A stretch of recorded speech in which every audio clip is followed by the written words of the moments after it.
콘스탄티노플의 피아니스트 11화 아볼루온. 저런 모습 처음이야. 섬광처럼 노려본 후 괴수의 목에 온 힘을 다해 칼을 내리꽂았다. 마치 생사를 건 전장에서 여전사로 우뚝 섰다. 알 수 없는 힘이 그녀를 휘감았다. 성스러운 빛이 찰나에 토해내듯 품어나오고 있었다. 칼이 튕겨져 바닥으로 떨어졌다. 허리를 굽히려 칼을 주우려 할 때 아볼론의 공격이 거칠게 들어왔다. 입에서 연신 품어져 나오는 시커먼 연기는 독했다. 숨쉬기가 힘들었다. 앞발과 날카로운 쇠이빨로 스테파니에게 공격을 가함과 동시에 꼬리는 병경백을 경계하며 방어하고 나섰다. 그리 멍청한 놈은 아니군. 방어에 급급할 때 병경백에게 공격 기회가 찾아왔다. 고구답지 않게 매우 빨랐다.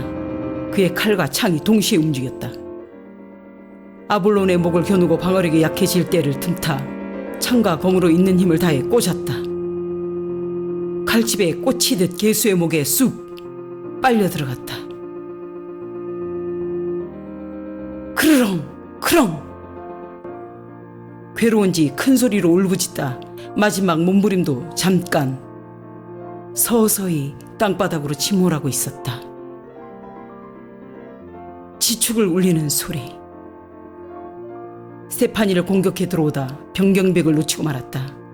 스테파니의 오른팔을 핥히고 아볼론은 엎어졌다. 주변이 검은 탈을 흘러놓은 것처럼 검은 액체가 괴수의 몸에서 흘러나왔다. 아볼론이 쓰러진 자리에는 역한 죽음의 냄새와 함께 엎어진 자리에 푸른 풀들이 시커멓게 말라 죽어버렸다. 흑암 중에서도 어찌나 선명한지 푸르디 푸른 풀 위로 검은 죽음이 시시각각 번져가는 것이 눈으로 보일 정도였다. 소름이 끼쳤다. 자기도 모르게 두 발을 급히 뒤로 뺐다. 악! 병경백은 죽어가는 괴수를 싸늘하게 지켜보며 숨을 거칠게 내쉬었다.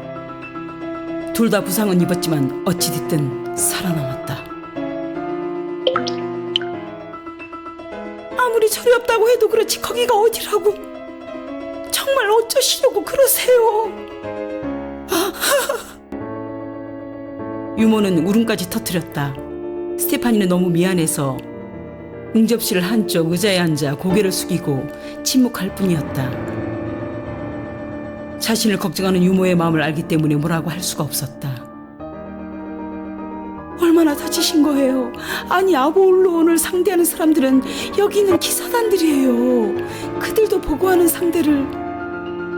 공주님, 정말 나서시면 안 됩니다. 큰일 나십니다. 유모의 말을 받아 기사단장까지 거들고 나섰다.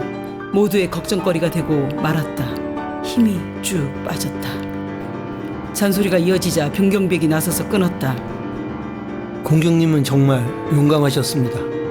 공주님이 아니었다면 저는 지금 이 자리에 있지 못할 것입니다. 침묵으로 병경백의 말에 동감하고 있었다. 그러나 공주님, 제가 공주님을 지키는 사람이지 공주님이 우리를 지킬 의미는 없습니다.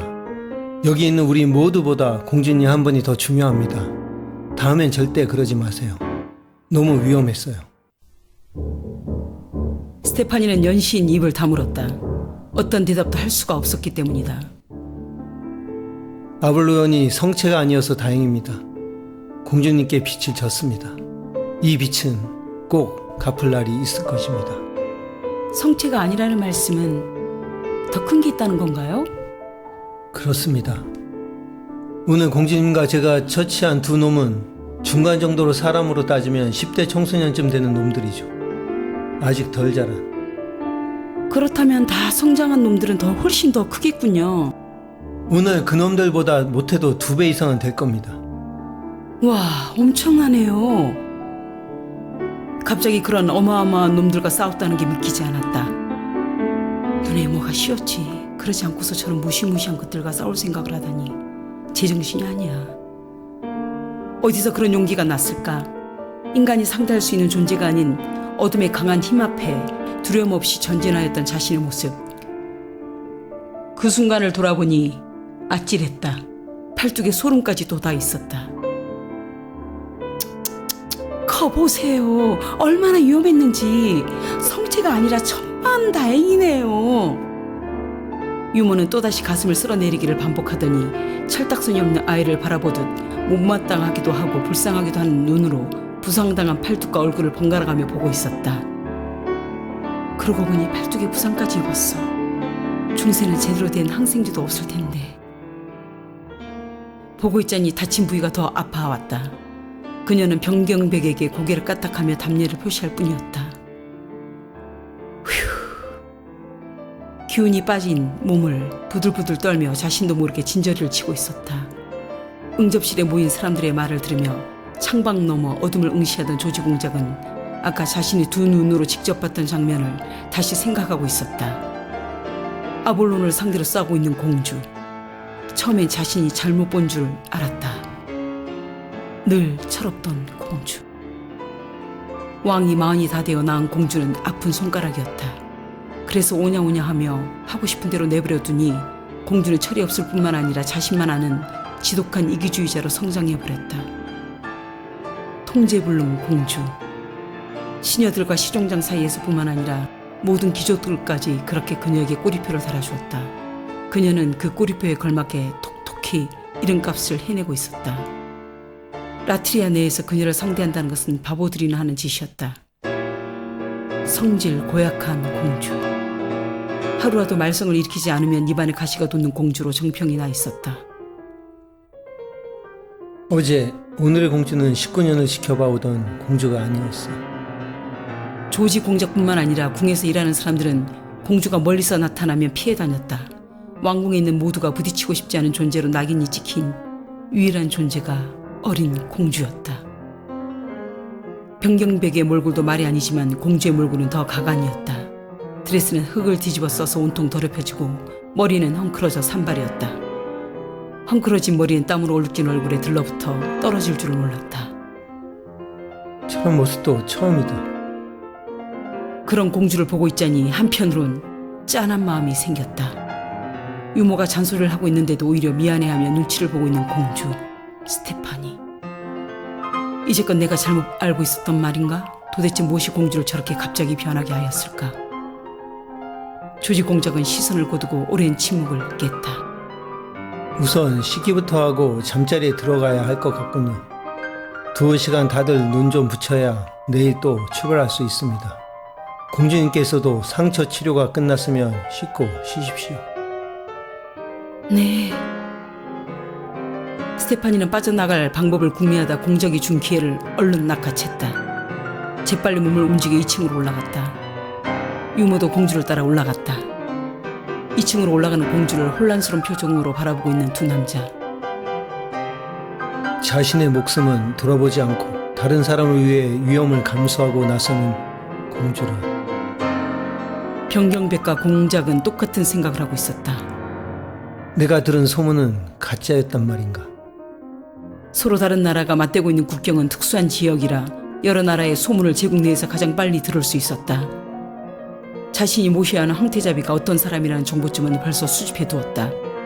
왕실에 자신이 심어둔 자들로부터 공주에 관해 전해 들었을 때 병경백은 주군으로 섬기는 콘스탄티노플 황실이 걱정이 되었다. 그러나 자신이 전해 들은 공주와는 전혀 딴판이 아닌가? 페라투스 황제는 절대 권력을 자랑하는 통치자였다. 다 무너진 콘스탄틴 제국을 뼈를 깎는 고통으로 다시 일으켜 세웠다. 절대 함부로 별 볼 일 없는 자에게 넘겨줄 유인이 아니었다.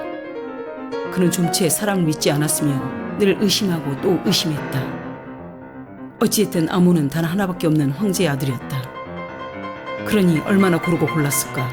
아몬의 배우자가 될 사람은 대제국 콘스탄틴의 황후가 될 사람이었다. 여러 대륙에 걸쳐 많은 황실 가문이 있었다. 그러니 결혼 정년기의 왕의 딸들은 많고도 많았다. 선택의 폭이 고민이 될 정도로 많았을 텐데 하필 라트리아의 망나니 어린 공주라니. 정보원으로부터 전해들은 정보가 정확하다면 자신이 전해들은 공주와는 전혀 다른 모습이 아닌가? 19살 어린 나이에 저런 힘과 용기가 나오다니. 정보원의 정보가 잘못된 것인가? 자신이 여태 본 공주나 영예들은 치장하고 사교 모임에 나가는데 온통 관심을 두었다. 공주님은 어디서 저런 검술을 배웠습니까? 라트리아는 여자들에게도 무술을 가르치나 봅니다. 아니면 공주님께만 특별히? 아니요, 우리나라는 여자들에게 절대 무술을 가르치지 않습니다. 오늘 저도 공주님의 저런 모습은 처음이군요. 네? 검을 저렇게 자유자재로 쓸 수 있는 건 보통 수련을 해서 터득되지 않는다는 것을 공자님께서도 아실 텐데요. 믿을 수가 없었다. 기사단에서도 에이스급 실력이었다. 검을 사용할 때 우아한 포즈는 아름답기까지 했다. 둘은 무엇에 홀린 사람 마냥 멍하니 서로를 바라봤다. 한 번도 본 적 없는 검술 방식이었다. 스테파니의 검술은 우아함과 힘을 동시에 분출하고 있었다. 타슈켄트 변경백은 그 섬세하고 화려하며 그러면서도 힘이 넘치는 공주의 검술을 다시 한번 떠올리며 속에서는 감탄이 절로 나왔다. 손이 가늘며 시원스레 뻗은 키는 긴 다리에서 비율을 완벽하게 끝을 냈다. 시원하게 뻗은 키가 한몫한 것이다. 그래서 더 아름다운 것인가? 그 검술은 예술의 경지였어. 나부기같이 우아하게 날아올라 적을 향해 벌처럼 매섭게 쏘아대는 모습이란 처음 겪은 실전이 사람이 아닌 개수라는 것에 그녀 스스로도 아연 실색할 노릇이었다. 거칠게 차오르는 호흡을 가다듬으며 아볼로인에게 달려갔다. 앙가르드 준비를 한 후 알레 시작과 동시에 파라드 아볼론의 공격을 막고 반격으로 전환 아타크 영리하고 거침없는 공격으로 절정을 향했다. 더 난처해진 것은 방어력이 이렇게나 약해지다니. 콘스탄티노플에서 이렇게나 가까이 지옥의 사자로 불리우는 아볼로온이 출현했다는 것이 그 증거다. 한 번도 없었던 일이 처음으로 바로 오늘 벌어지고 만 것이다. 그만큼 견고하게 만들어주는 힘, 성력이 약해졌다는 것이다. 콘스탄티노플은 악으로부터 계속해서 공격을 받아온 도시다. 이토록 약해진 적이 1000년이란 시간 동안 있었던가? 공자께서 출발하신 후에 여기 급한 일을 마무리해놓고 이 사실을 황제께 보고하러 제가 직접 가야 할 것 같습니다. 대답 대신 조지 공작은 고개를 강하게 끄덕거렸다. 콘스탄티노플을 눈앞에 두고 아볼로온이 출현했던 적이 없었는데 자기들의 배우도 알아내야 할 것 같습니다. 변경백과 공작은 의미심장한 눈길을 주고받았다.